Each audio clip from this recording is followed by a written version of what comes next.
واعلموا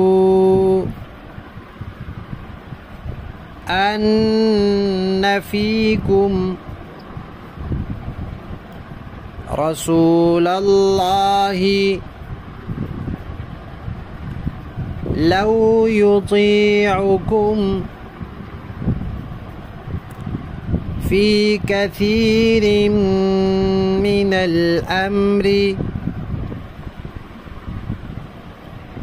لعنتم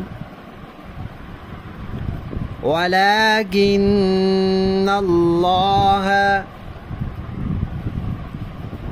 حبب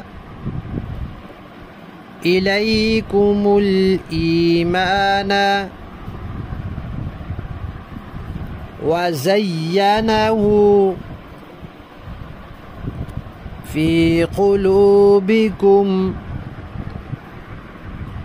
وكره إليكم الكفر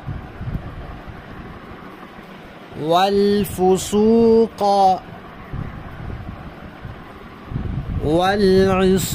والعصيان أولئك